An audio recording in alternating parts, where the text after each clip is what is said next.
겨울의 기억은 사라지고 무더위를 기다리는 시간입니다.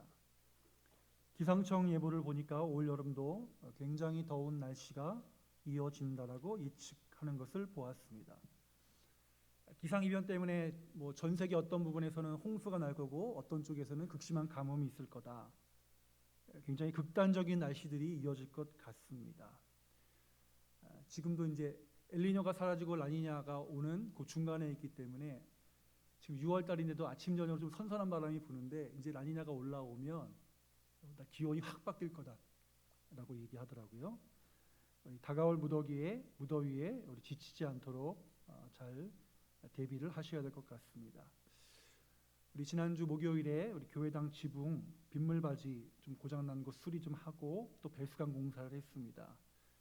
건물이 오래되다 보니까 이제 손볼 곳이 좀 많아지고 있는데요. 공사를 하다 보니 또 몇 군데 손볼 곳이 있다는 말씀을 제가 전해 들었습니다.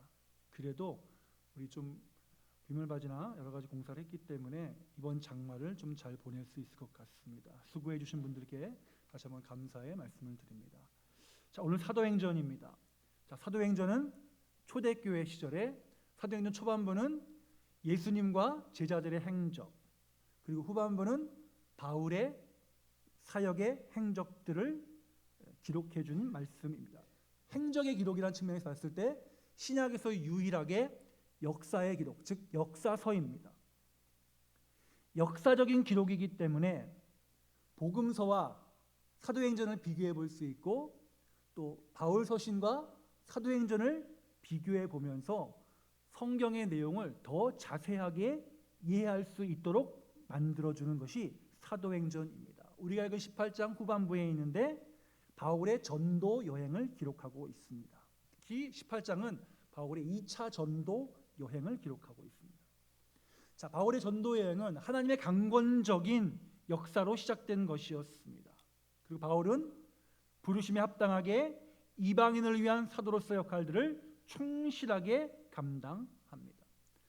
당시 세계의 중심지였던 그리스 로마 지역에서 많은 사람들에게 복음을 전합니다. 그 결과 어떤 곳에서는 믿는 자들이 생겨나고 교회가 세워지고 성령의 권능이 나타나고, 그러나 반면 한쪽에서는 바울을 반대하는 사람들, 바울만이 아니라 바울이 전한 복음을 싫어하고 반대하는 이들도 생겼습니다. 자, 이렇게 사도행전은 복음이 증거될 때에 긍정적인 부분만 기록한 것이 아니라 부정적인 반응도 함께 기록해 놓은 역사서이기 때문입니다. 자, 오늘 본문에서 바울은 그리스의 중심지인 아테네를 떠나서 제2의 도시인 고린도에 도착해 그곳에서 같은 일을 하는, 즉 텐트 만드는 일을 하는, 장막 만드는 일을 하는 아굴라 부부를 만납니다. 그 아굴라 부부의 집에 유하면서 바울이 고린도에서 1년 6개월을 보내죠. 그리고 아마 그 아굴라를 통해 로마 교회의 사정들을 듣고 나중에 로마에 편지를 보낸 것으로 보여집니다. 자, 우리는 오늘 바울이 고린도에 도착하기 전에 2차 전도 여행의 흐름을 한번 보면서 그곳에서 바울이 어떤 마음을 가졌을까를 한번 살펴보고, 그럼에도 불구하고 고린도에 와서 하나님의 말씀을 들은 바울의 은혜를 살펴보고, 그 은혜를 살펴보는 가운데 우리에게 주시는 영적인 도전과 영적인 은혜를 받으며 함께 은혜를 나누고자 합니다. 특히 우리가 오늘 본문에서 바울에서 배울 수 있는 것이 있는데 바울의 태도입니다. 바울의 태도. 사도행전에 소개된 바울의 모습은, 그의 태도는 이 땅을 살아가는 저와 여러분이 가져야 할 태도이기도 하기 때문에 배울 점이 있습니다. 자, 바울은 고린도에 도착하기 이전에 2차 전도 여행을 하면서 육체적인 고난과 정신적인 충격, 그리고 영적인 낭망을 경험하고 고린도로 왔습니다. 그러나 바울은 두려워하거나 넘어지지 않았습니다.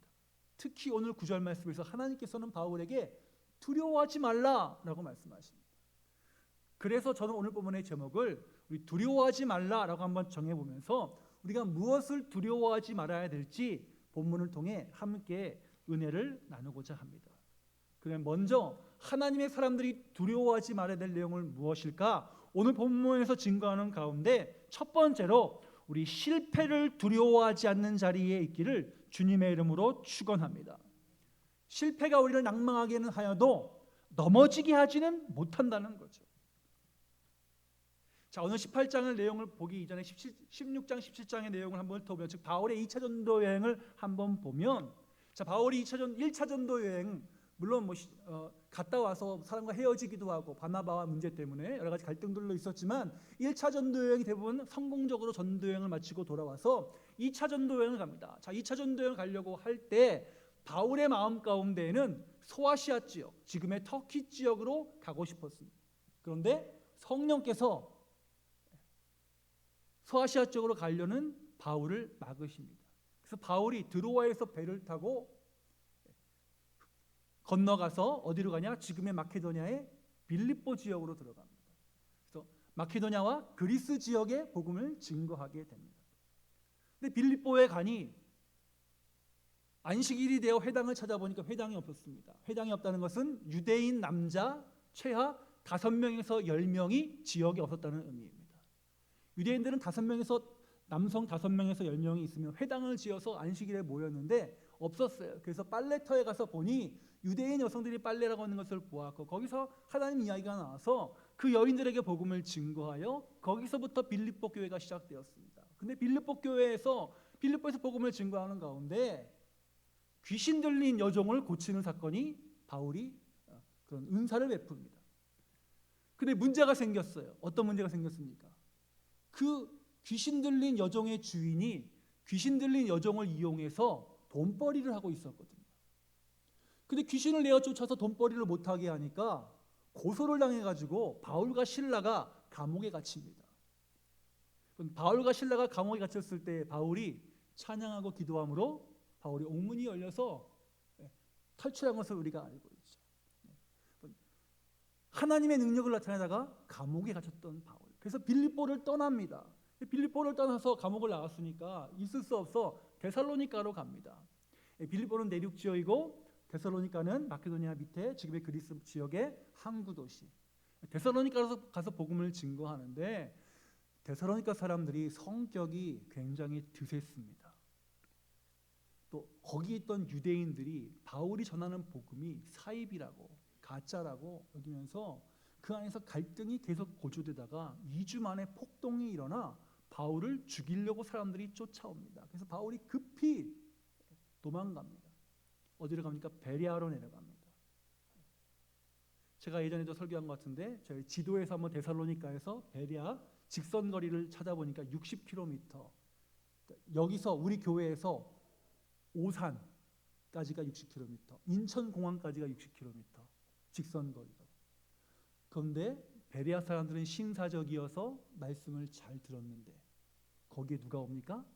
데살로니가 사람들이 바울을 죽이려고 쫓아옵니다.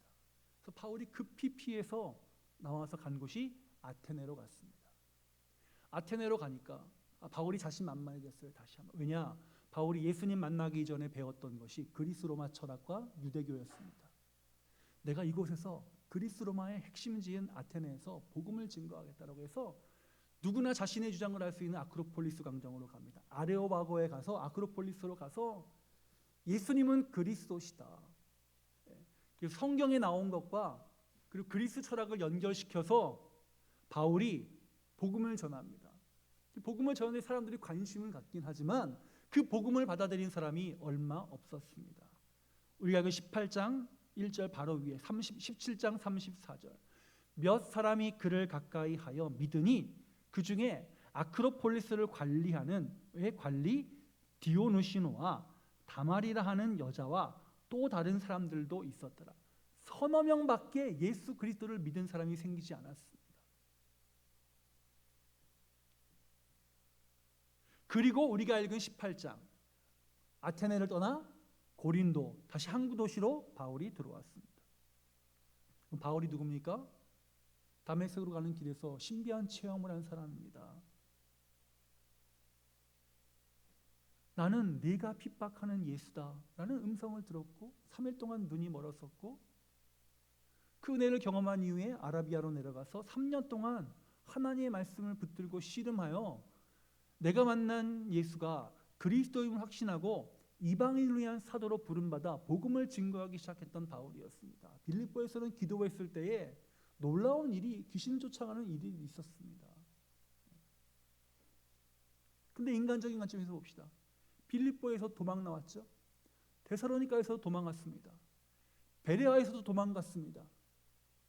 아테네에서는 며칠 밤낮을 아크로폴리스 광장 가서 외쳤는데 예수 믿는 사람이 서너 명밖에 생기지 않았습니다. 인간적으로 봤을 때 얼마나 바울이 낭망했겠어요. 육체적으로도 고생했죠. 또 여러분 바울의 성격 알잖아요. 목적지향적이고 일중심적이고 남의 감정 상관하지 않고 자기 직선적으로 막 말을 막 하는 사람. 그런 사람 입장에서 봤을 때 먹히지 않으니까 세상 말로 얼마나 감정적으로 탈진했겠어요. 영적으로도 매우 힘들었을 것입니다. 바울의 성격이 그걸 용납하지 못하는 상황 가운데 있었을 것입니다. 그때 고린도에 왔을 때 하나님께서 바울에게 말씀하십니다. 바울아, 두려워하지 마라. 내가 너와 함께할 것이다.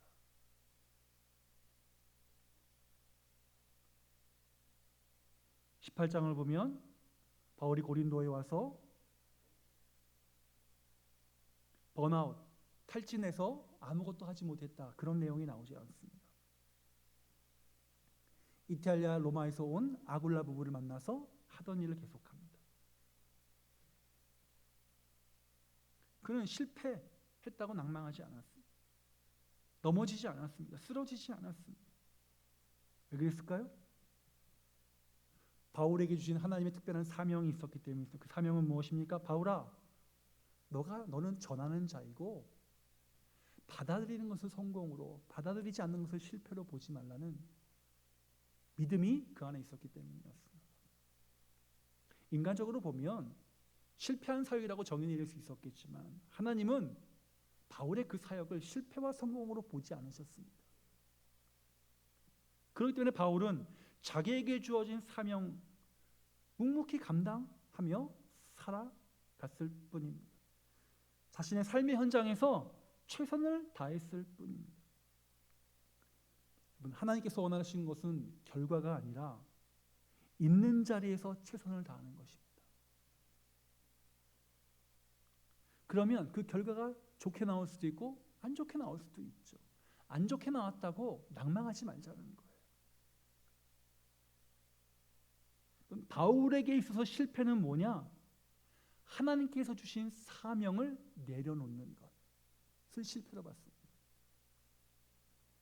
즉 복음 증거하지 않는 것을 실패로 봤어요. 그래서 빌립보에서 감옥에 나왔지만 데살로니가서 복음을 전했고, 데살로니가에서 도망 나왔지만 베레에 가서 복음을 전했고, 베레아에서도 사람들은 신사적이어 좋았지만 데살로니가 사람들이 쫓아왔을 때 어쩔 수 없어 도망 나왔지만 아테네 가서도 복음을 전했고, 아테네 사람들이 받아들이지 않았지만 다시 고린도에 와서 오늘 우리가 읽은 대로 안식일의 랍비로 회당에 가서 복음을 증거했고, 안식일 회당 사람들이 싫어하니까 옆집에 가서 복음을 전했고, 자신에게 주어진 일을 했다는 거예요. 실패를 두려워하지 않았습니다. 또 그것을 실패라고 생각하지도 않았습니다.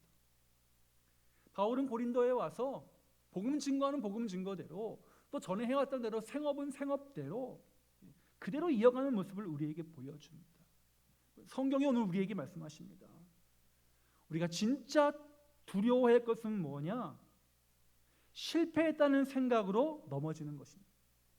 그러지 말라는 거예요. 다시 일어서라는 거예요. 바울을 보라는 거예요. 그렇기 때문에 하나님은 우리에게 실패했다면 인간적인 방법으로, 또 세상 사람들이 실패했다고 하더라도 그것으로 인하여 낭망하지 말고 넘어지지 말고 쓰러지지 말고 두려워하지 말라고 우리에게 말씀하고 있습니다. 또 실패할까 봐 내가 해야 될 일을 멈추지 말라고 말씀하십니다. 왜 그럴까요?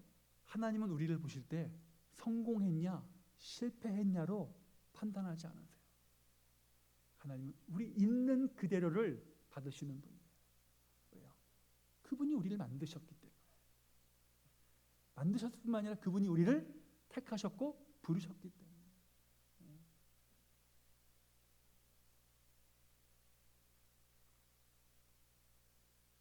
혹시 세상적인 기준 가운데 이번 한 주간 동안에 낭망한 일이 있거나 또한 실패한 일이 있다 하시거나 그것 때문에 힘들어하신 가운데 있는 분이 있다면 오늘 말씀을 통해 위로를 받으시고 다시 한번 힘을 내시기를 바랍니다. 두려워하거나 실패한 것이 혹시 있다면 부끄러워할 필요가 없습니다. 하나님은 우리를 바울처럼 있는 그대로 보시는 분입니다. 바울이 두려워하지 않고 언제나 당당했던 이유가 여기에 있는 것이죠. 우리 이번 주 다시 한번 두려워하지 말라는 주의 음성 가운데 먼저 실패를 두려워하지 아니하고 내가 있는 곳에서 우리 최선을 다할 수 있기를 주님의 이름으로 축원합니다.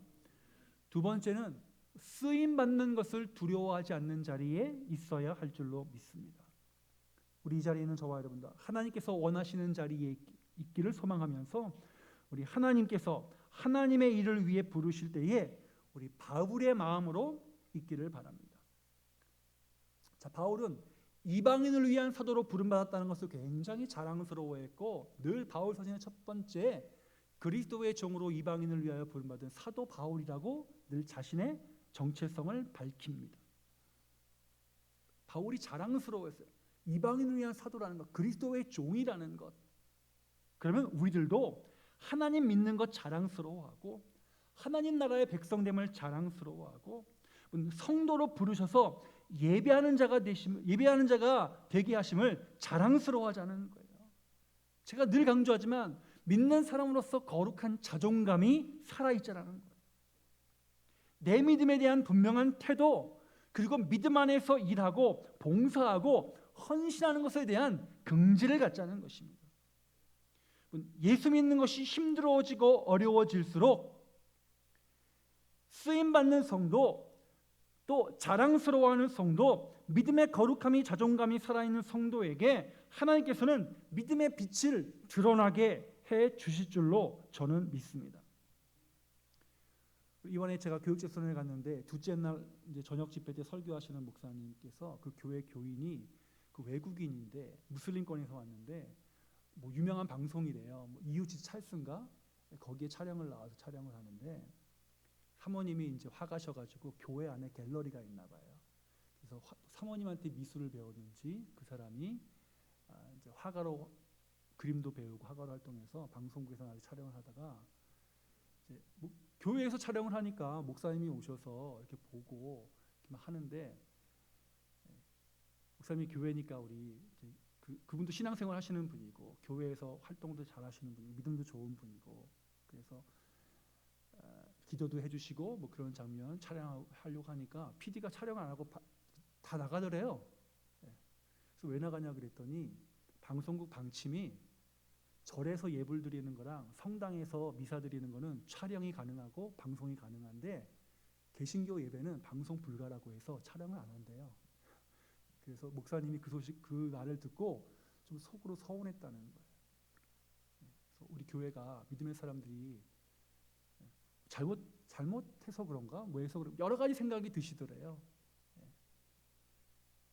나중에 방송을 보니까 그 교회 간판 교회 들어가는 입구에 교회하고 바로 밑에 갤러리라고 해놨는데 교회는 희미하게 지워버리고 갤러리만 딱 나와서 방송이 됐다고 몇 시간을 찍었는데 교회 내에서 이렇게 막 교인들 왔다 갔다 한 걸 다 지워버리고 뭐 이렇게 편집을 그렇게 했다고 말씀하시면서 세상의 교회를 보는 눈이 지금 이렇습니다.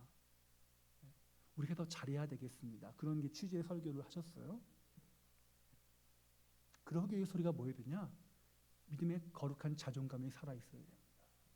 세상 사람들 그러더라도 저와 여러분 있는 자리에서 우리 믿음의 빛을 잘 드러내자는 거예요. 믿음의 빛을 우리가 더 잘해야 되잖아요. 더 잘하자는 거예요. 더 잘하자는 거예요. 조그만 일부터 더 잘하자는 거예요. 자, 바울은 하나님 부르신 쓰임새에 합당하게 순종하여 자신의 삶을 달려갑니다. 그거 두려워하지 않았습니다. 누가 뭐라 해도 부르신 그 분 앞에 서 있었습니다. 자, 그러면서 하나님께서 9절에 이렇게 말씀하십니다. 밤에 주께서 환상 가운데 바울에게 말씀하시되 두려워하지 말며 침묵하지 말고 말하라. 바울의 쓰임이 뭐예요? 이방인을 위한 사도잖아요. 바울아, 너 2차 전도 여행 때 여러 가지 고생하며 이곳에 왔는데 너 그것 때문에 가만히 있지 말고 뭐 하라는 거예요? 두려워하지 말고 침묵하지 말고 말하라. 뭘 말하라는 거예요? 예수는 그리스도시다. 십자가에 고난당하셨고 3일 만에 부활하셨다. 이것은 구약 성경에 미리 예언된 하나님의 말씀의 성취다. 그거 선포하라는 거예요. 침묵하지 말고 말하라. 바울이 고린도에서 해야 될 일이 무엇입니까? 복음을 증거할 부르신 사명을 이루어 쓰임 받은 그 쓰임에 합당하게 살아가라고 우리에게 말씀하고 있습니다. 오늘 본문을 보면 바울이 고린도에 도착해서 아굴라 부부를 만나 생업이 같아 함께 살며 일을 했습니다. 천막 만드는 일 그대로 했습니다. 바울이 천막 만드는 일을 한 것은 특별한 이유가 있었죠. 당시 복음 전도자들은 원래 그 당시의 문화로서는 비용을 자기가 내지 않고 교인들이 되는 게 원래 보통 평상적인 일이었습니다. 근데 그것을 악용하는 사람들이 생기기 시작했습니다. 그래서 성도 집에 가서 1년이고 2년이고 안 나가는 거예요. 바울이 그 모습을 보고서 이건 아니다. 복음을 전하는데 이렇게 되면 오히려 복음 전파에 방해가 되니 나는 그렇게 하지 않겠다는 특별한 마음을 품고 자기가 갖고 있는 기술을 가지고 그것을 장막을 만들어서 팔면서 비용을 대며 만들며 복음 전도 여행을 했었습니다. 자구책이었어요. 복음을 증거하기 위한 자구책이었어요. 특별한 케이스예요. 자비량을 했다는 것은. 자, 아굴라 부부는 로마에서 복음을 들었던 이들이고 고린도에서 만나서 우리 함께 했습니다. 자, 그리고 또 바울은 안식일이 되면 오늘 본문에 회당에 들어갔습니다. 회당에 들어가서 복음을 전했습니다. 맨 처음에는 유대인 랍비가 왔다고 하니까 회당 사람들이 좋아했겠죠. 그런데 말씀을 들어보니 자기들 유대교에서 하는 말이 아니에요. 이상한 말을 해요. 그러니까 회당에서 쫓겨났습니다. 그런데 회당에서 쫓겨나서 하나님을 경외하는 디도 유스도라고 하는 사람의 집에 들어갔는데 하필이면 회당 옆이었어요. 그 회당 옆집에서 계속 집회를 합니다. 그런데 그 집회를 통해서 누가 돌아와요? 회당장 그리스도가 예수 그리스도를 믿게 됩니다. 고린도 사람들도 듣고 믿어 세례를 받게 됩니다. 이런 일이 있은 이후에 바울에게 하나님께서 바울아 두려워하지 말라, 침묵하지 말고 말하라, 복음을 전해라. 왜냐? 내가 너와 함께 있을 것뿐만이 아니라 이미 고린도에는 많은 믿음의 사람들이 있을 것이니까 전하라. 누구나 다 쓰임새가 있죠. 자신의 삶의 현장마다 쓰임새에 맞게 살아갑니다. 그러니 감사할 수 있는 것이죠. 바울은 그 쓰임에 순종하고 두려워하지 않고 그 일을 감당해냈습니다. 마찬가지로 저와 여러분들도 하나님의 부르심에 따른 일들이 있습니다. 삶의 자리에서 주신 것, 우리 바울과 같이 평상시에 충성됨으로 잘 감당함으로 복된 열매를 맺는 자리에 있기를 주님의 이름으로 축원합니다. 또 교회 안에서도 부르신 쓰임에 맞게 내가 있는 것을 우리 복되게 만들어가는 거룩한 믿음의 성도들이 되실 수 있기를 주의 이름으로 축원합니다. 자, 세 번째, 우리 함께함으로 하나님이 함께하시기에 두려워하지 않는 자리에 있기를 주의 이름으로 축원합니다. 10절에 이렇게 말씀합니다. 내가 너와 함께 있음에 어떤 사람도 너를 대적하여 해롭게 할 자가 없을 것이니 이는 이 성중에 내 백성이 많음이라 하시더라. 2차 전도 여행 내내 사람들 때문에 시달렸고 도망다녀야 되고 대적받아야 되고 육체적으로도 지치고 영적으로도 다운되고 정서적으로도 굉장히 바울 성격에 못 견뎌할 그 상황이 연속이었지만 고린도로 온 바울에게 하나님께서 해주시는 말씀, 바울아 내가 너와 함께 있다. 그렇기 때문에 이곳에서는 어떤 사람도 너를 대적하며 해롭게 할 자가 없을 것이다. 그러니 침묵하지 말고 말하라. 바울에게 가장 필요한 말씀, 위로의 말씀, 치유의 말씀, 회복의 말씀. 여러분, 바울이 하나님께서 환상 가운데 이 말씀을 들었을 때 얼마나 힘이 났을까? 혼자라고 생각할 수 있는 상황 가운데서 하나님께서 바울아, 내가 너와 함께 있다. 바울은 정확하신 하나님을 만났습니다. 이렇게 하나님의 사람은 하나님께서 함께 하심을 믿고 정확하신 하나님을 믿으며 살아가는 사람들입니다. 믿음의 사람은 하나님이 도우실 것과 위로하실 것을 믿어야 합니다. 하나님이 함께 하시겠다는 말씀은 구약 성경 많은 사람들에게도 나타납니다. 모세에게도, 여호수아에게도, 엘리야에게도, 노아에게도, 또 아브라함에게도 신앙인에게 하나님이 함께 하시면 특권이죠. 우리는 그 특권을 가진 사람들입니다. 그러므로 더욱더 하나님의 도우심을 사모하는 자리에 있어야 하는 것이죠. 특히 바울은, 하나님께서 바울에게 고린도에는, 바울아, 고린도에는 내 백성이 많다. 함께하는 믿음의 동역자들이 있다. 그러므로 두려워하지 말라. 내가 너와 함께하고 또 믿음의 사람들도 함께할 것이다. 두 가지 측면이 있다는 거죠. 하나님이 우리와 함께 하심, 또 우리 교회 안에 신앙생활할 때 뭐예요? 믿음의 동역자들, 믿는 사람이 함께하고 있다. 혼자 신앙생활하기 어렵잖아요. 그렇기 때문에 함께할 일이 많기 때문에 두려워하지 말라고 말씀하고 있습니다. 그래서 그 하나님께서 함께 하시겠다는 약속의 말씀, 고린도의 복음을 증거할 때 돌아오는 사람이 많겠다는 하나님의 말씀을 듣고 바울은 고린도에서 힘을 내어 자신의 길, 자신의 사명을 힘있게 다시 감당하기 시작해서 1년 6개월 동안 고린도에서 복음을 전하고 교회를 세워 나가기 시작합니다. 2차 전도 여행 참 파란만장했습니다.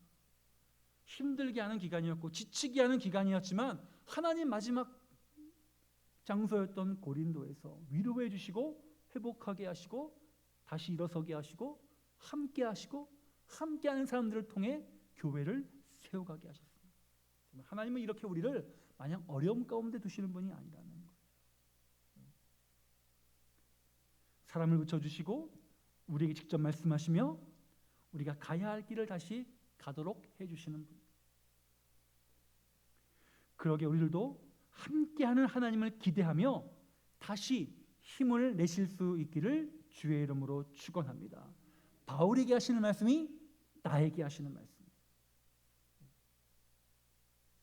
우리 마음의 결단을 다시 한번 했으면 좋겠어요. 함께함으로 두려워하지 말고 다시 시작하자. 이 자리에 있는 모두가 하나님으로 인해 그리고 내 주변에 함께하는 성도들로 인해 우리 두려움의 자리에서 이기는 은혜가 있기를 주님의 이름으로 축원합니다. 하나님의 말씀으로 위로와 힘을 얻고 하나님께서 연결시켜 주시고 붙여 주시는 주위의 믿음의 사람들로 인해 다시 일어서는 것. 하나님은 우리들에게 서로에게 아굴라가 되고 바울이 되라고 말씀하고 계십니다. 서로 의지할 수 있는 믿음의 사람이 되라고 말씀하십니다. 바울은 고린도에서 하나님의 백성이 많이 있다는 음성을 들은 이후에 마음이 얼마나 위로를 받았을까. 마음을 놓이게 만드는 사람, 바로 내가 되어야 되죠. 하나님이 함께 하심을 누리며 같이 살아감으로 다시 일어서게 하고 힘을 주는 내가 되어야 합니다. 우리 성도들로 인해서 우리 마음이 더 편해지는 은혜가 있기를 주님의 이름으로 축원합니다. 서로를 편하게 해주는 은혜, 그 은혜입니다. 우리 두려울 수 있지만 의지하고 이겨낼 수 있고 도움받을 수 있다면 힘을 낼 수 있습니다. 그러므로 함께 하시는 하나님, 함께하는 믿음의 사람들이 있기에 우리 다시 한번 두려움을 넘어서고 흔들리지 않고 우리 하나님과 함께 성도들과 함께 우리 믿음의 길을 담대함으로 나아가시는 우리 상록의 권속들이 되시기를 주님의 이름으로 축원합니다. 말씀을 마무리합니다. 세상적으로 보면, 인간적으로 보면 실패한 것 같고 어려움 가운데 있었던 바울이라고 생각할 수 있지만 하나님께서 그 바울에게 찾아와서 두려워하지 말라, 그 말씀을 주시며 바울을 다시 붙들어 세워주십니다. 하나님은 오늘도 저와 여러분에게 찾아오셔서 우리를 붙들어 주시고 세워 주십니다. 실패를 두려워하지 않고 우리 쓰임 받는 것을 두려워하지 않고 함께함으로 두려워하지 않음으로 말미암아 다시 한번 나와 함께 하시는 하나님으로 인해 이번 한 주간에 힘을 내셔서 내가 있는 그 자리에서 하나님을 영화롭게 하며 살아가시는 우리 상록의 권속들이 다 되시기를 주님의 이름으로 축원합니다. 주님 감사합니다. 세상은 우리에게 여러 가지 힘든 일로 다가오지만 그럼에도 불구하고 하나님은 우리와 함께 하시는 분이고 우리에게 찾아오셔서 내가 너와 함께하니 두려워하지 말라고 말씀하십니다. 그 하나님의 말씀에 귀를 기울여 나에게 하시는 주의 음성을 듣는 한 주간 되게 하여 주옵시고 내가 있는 그 자리에서 오직 믿음, 오직 은혜, 오직 하나님의 영광을 위하여 살아가는 우리 축복의 한 주간 되게 하여 주옵소서. 감사드리며 우리 주 예수 그리스도의 이름으로 기도합니다. 아멘.